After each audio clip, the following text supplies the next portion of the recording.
जोंनि जयैनो खौसेथि जानानै बिपिएफआव फैनाया माने जोङो सिगाङाव बे बिपिएफआवनो खामोन गोबाव सोलिबोदोंमोन जों बिपिएफआवनो बिनिफ्राय फुरा गासै गेजेर खलबाव जोंनि सुबिदा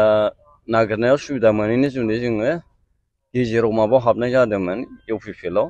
इउपिपिएलनिफ्राय आरो नै जों जायगायाव सुबिदा मोनैखाय दा बिपिएफ दलोआव जोङो जयैनो खौसेथि जालायना फैनाय जादों आरो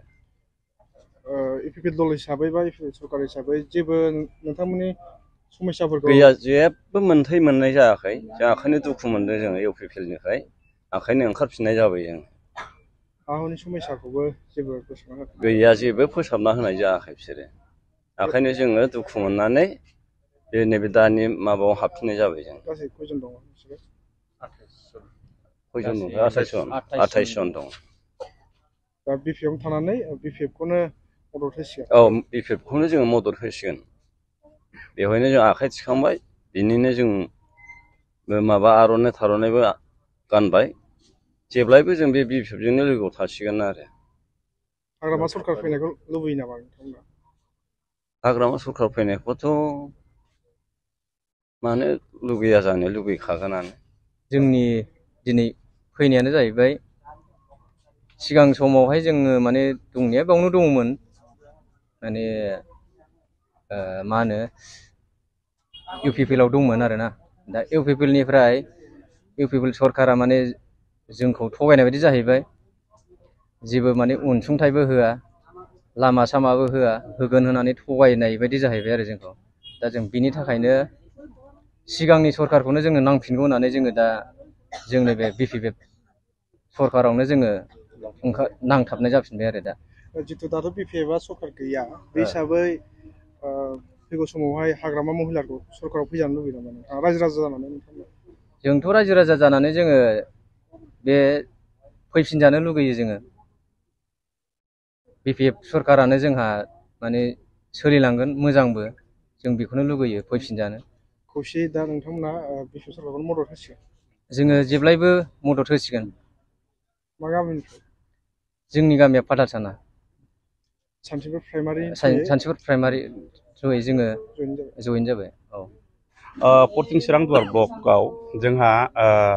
67टा भट सेन्टारफोर दङ बा बिनि असिलायैनो 67 जि बुथ कमिटि बेखौ दाफुंनायनि गेजेरजों दिनैहाय आगुनि बारग' चिफ हाग्रामा महिलारि सारा दिनै 14 चिरां दुवार ब्लक बिपिएफआव बै बुथ कमिटिफोरखौ लानानै मोनसे गेवलां मेल जानानै थाङो दा बेवहाय जोंनि सान्थिफुर प्राइमारिनिफ्रायबो जोङो बुथ कमिटिजों लोगोसे गोबां वार्कार पार्टि वार्कारफ्रा जोङो बाहागो लाहैयो बेवहाय दिनै सान्थिफुरनि सिङाव पातालसाना गामिनिफ्राय गासै 28 जन दिनैहाय बिपिएफ दलखौ मोजां मोननानै बिथांमोना फैयो मानो होनोब्ला बिथांमोना सिगाङाव बिपिएफखौ समर्थन होदोंमोन नाथाय गेजेराव इउपिपिएलनि माखासे दैदेनगिरिफोरा बिथांमोनखौ गोबां आसा होनानै हा हुनि सुबिदा होगोन होननानै आरो साख्रि बाख्रिनि बायदिसिना सुबिदा होगोन होननानै दैनि दैखरनि बायदिसिना सुबिदा होगोन होननानै बिथांमोनखौ इउपिपिएल सरकाराव बा दोलोआव खामानि मावनो आरो भट होनो बिथांमोनखौ बिदिनो फुख्लायनानै लांदोंमोन दिनैहाय बिथांमोना बुजिबाय बुजिनानै दिनै बिपिएफ दोलोआव जोंजों ज' थानानै खामानि मावनो बिथांमोना दिनै आवगायबोबाय थिग बेबादिनो दिनैहाय काम्पा बरगयारि सार आरो हाग्रामा महिलारि सार नुजानायनि गेजेरजों बिथांमोना दिनै जोंजों फिन बिपिएफआव फैफिननानै आरो जों बरायनानै लानाय जाबाय जोंबो जितु बिथांमोनखौ इउपिपिएल सरकारा माखासे खामानि मावनायनि प्रतिश्रुति होदोंमोन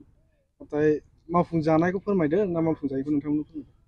मावफुंजायैखौ बिथांमोना जोंनो फोरमायनाय बायदियै आरो जोंबो जिहेथु जों नुगासिनो दं मानो होनोबा जोंनिनो एरिया पातालसानाया जोंनि सान्थिफुर एलेकानिनो दरसे गामि दिनैहाय बे जायगाया दिनै हा हुनि जेंनाया जोबनो थाङाखै सिगाङाव बिपिएफ सरकारनि समाव जेनोखि हा फाट्टा होदोंमोन बे समाव गोबां इउपिपिएल दैदेनगिरिफोरा इउपिपिएल सापर्टारफोरा बै गामिनि सापर्टारफोरा बिपिएफनि हा होनायखौ नाङा आरो जोंनि इउपिपिएल सरकार फैयोब्लानो ओरैनो जाखानांगौ होननानै बे पातालसाना कंग्रेब उदालगुरि बे जायगानि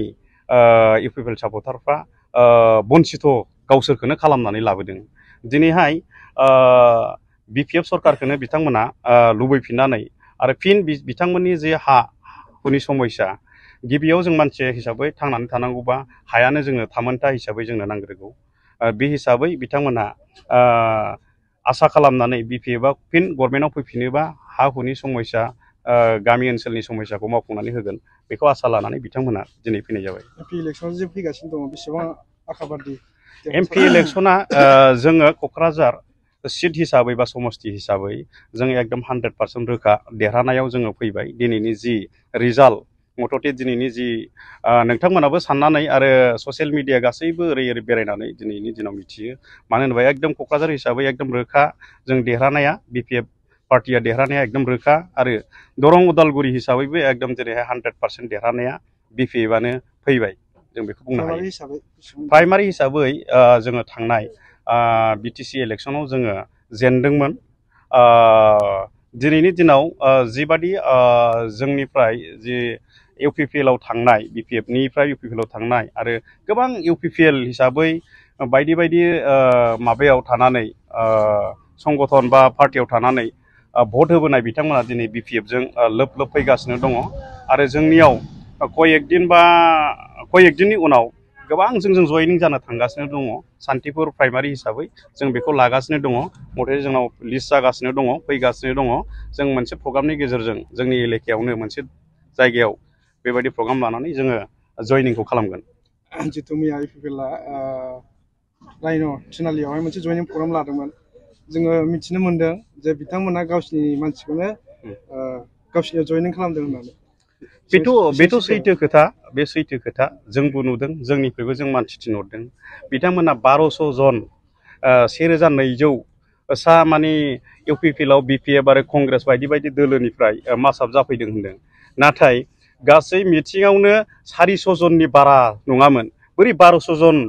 मासाब जाफैखो बेखौ साफ्रोमबो रायजो राजाया मिथियो। दिनै मथथे बेखौ जोङो बुंलायनांला साफ्रोमबो रायजो राजाया मिथिगौ। जोंनिफ्रायथ' थाङाखै सान्तिपुरनिफ्राय जोंनिफ्राय थाङाखै उदालगुरिनिफ्राय कयजन थांदों होनदों खिन्थु गावसिनि भटार्सखा गावसिनि सिगांनि भटार्सखा जोंनि BPF दोलोनि BPF सापर्टार हिसाबै सासेबो थाङाखै आरो बे माबा नङा आरोखि जों फोथायनोनो हाया। सान्तिपुर प्राइमारिनिफ्राय थांदों होननानै बुंदों खिन्थु उदालगुरि साइडनिफ्राय हादारनिफ्राय गावसिनि भटार्सखा हिसाबै थांदों खिन्थु जोंनि BPF दोलोखा हिसाबै BPF-नो भट होग्रा हिसाबै जोंनिफ्राय सासेबो थाङाखै आरो हायोब्ला बिथांमोना दिनैनि गेजेराव भिडिअ क्लिप खालामनानै जोंनो देखाय बबे सावगारिनि पिक्सारनि